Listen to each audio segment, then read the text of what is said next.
dhuguman isinitti hima, namni gola hoolotaatti balbalaan ol galuu dhiisee karaa biraatiin lixu inni hattuudha, saamtuudhas.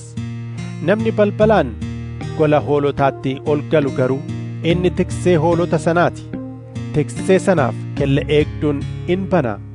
Hoolonni sagalee isaa in beeku.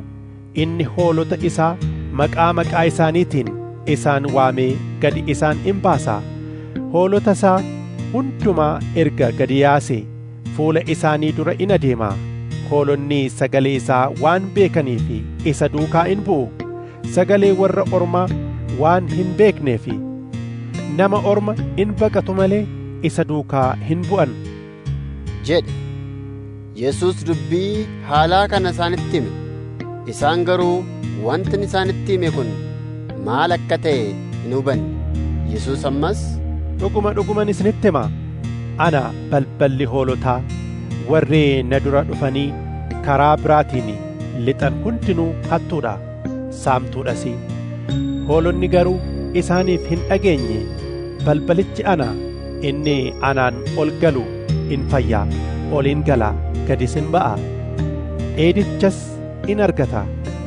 Hattuun waan biraaf utuu hin ta'in hatuudhaaf, qaluudhaaf, balleessuudhaafis in dhufti.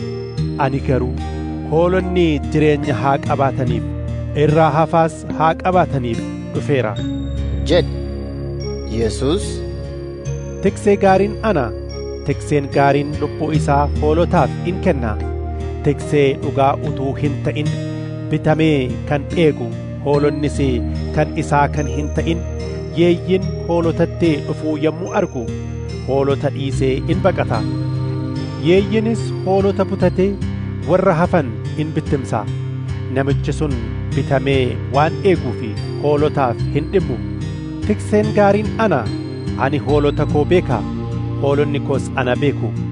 Abbaan akkuma ana beeku, anis akkuman abbaa beeku. Aniif hoolonni koo wal beekna. Lubbuu koos hoolotaaf nan kenna.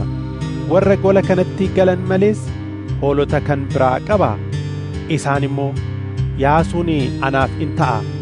Sagalee koos in dhaga'u. Walitti karra tokko in ta'u. Tikseen isaanis tokko in ta'a. Lubbuu koo deebisee fudhachuudhaaf dabarsee waanan kennuuf abbaan koo na jaallata. Hoomtinuu lubbuu koo na duraa hin fudhatu. Anumatu ofii kootiin kenna malee. Ani lubbuu koo dabarsee kennuudhaaf ammoo deebisee fudhachuudhaaf aboo qaba. Abboommii kana immoo abbaa koo biraan fudhadhe jedhe.